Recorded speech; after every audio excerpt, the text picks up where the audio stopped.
And you're calling this the sensual revolution, Pamela. Yes. Why have you I think the sexual revolution was a great thing. It gave us a lot of freedom. It gave us all these wonderful things, but it also gave us really bad sex.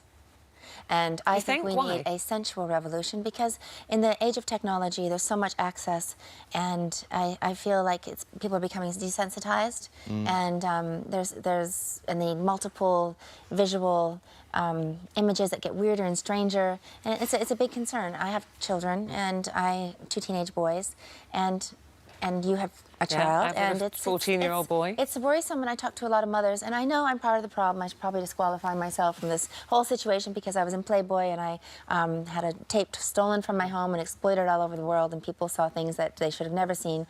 But I didn't think Playboy was pornographic.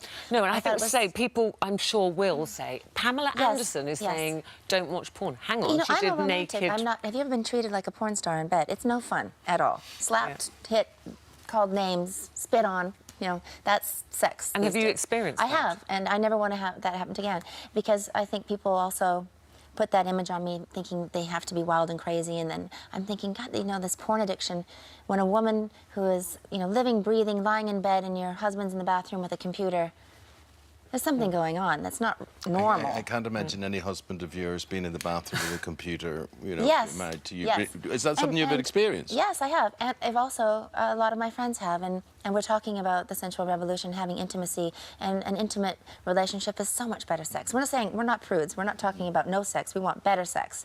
And this is kind of a... So are we talking, Rabbi, of saying, well, you have to ban pornography then? No one believes in censorship. On the contrary, we want a sensual revolution that will create electrifying, erotic connection between men and women, especially in marriages. Look, marriages have to accept that we now see sexual activity once a week, at least in the United States, 10 minutes at a time, which includes the time he spends begging. She's looking at you. So, she's looking present company excluded, of course. Yeah. The norm doesn't apply. Statistics, by the way. Which is, okay, and people say to me, 10 minutes at a time, oh my God, these American men, is that Superman? Do they, all have a Viagra drip?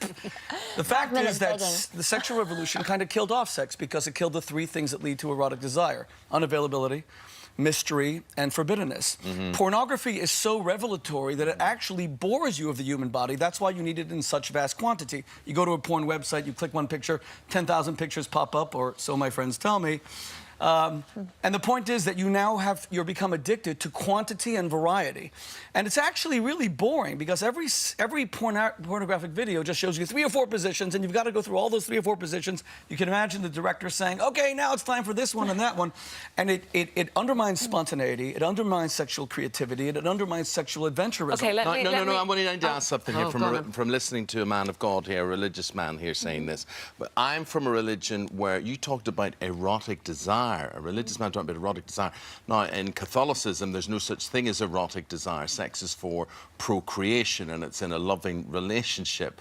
Are you beyond your remit there, talking about that? Well, Catholics believe in the 10 Commandments, and what's the 10th? It's thou shalt not covet thy neighbor's wife, which means you sure as heck ought to be lusting after your own wife. I do lust after my own wife. That's great. I think lust is even more important than love, because lust means desire. People want to be desired. Everyone wants to be desired in a relationship. That's the #1 thing, that we want to be desired, we want it to be romantic, and pornography and this access to other things is diminishing that. And I think if we make that person responsible for that part of our lives, it's hotter, sexier, more wonderful. If you're, we talk about mental fidelity as well, which I think is a great thing to talk about, how if you can make that person there's people do things that they want to do to consenting adults behind closed doors. We're not saying stop everything, don't do this. Just kind of check in with yourself, take a time out and look at your behavior and see if it's helping or hurting. You mentioned your boys there who are 18 and 19. I've got a 14-year-old son. A lot of my friends have teenage boys.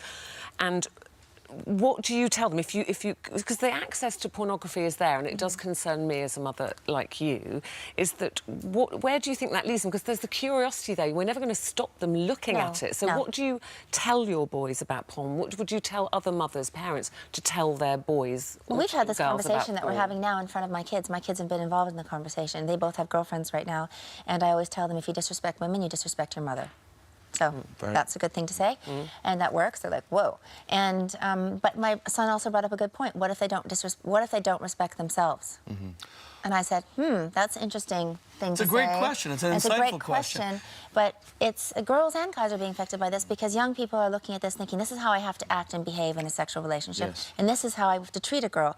So, and then there's all these things happening on campuses, and you know, sexual violence. I think it leads to a lot of. Yes. It's a dark, slippery slide. I know that was kind of taking a dark turn, and there's so much It's access. fascinating hearing what you have to say, and by the sound of you, if you had your life to live over again, you would do certain things differently.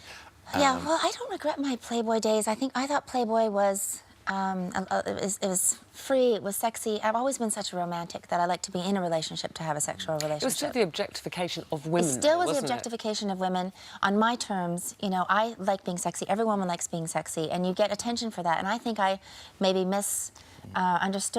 took that kind of attention for love. You're looking for love, and you know, you have to look at someone's whole childhood and life to see why they do certain things.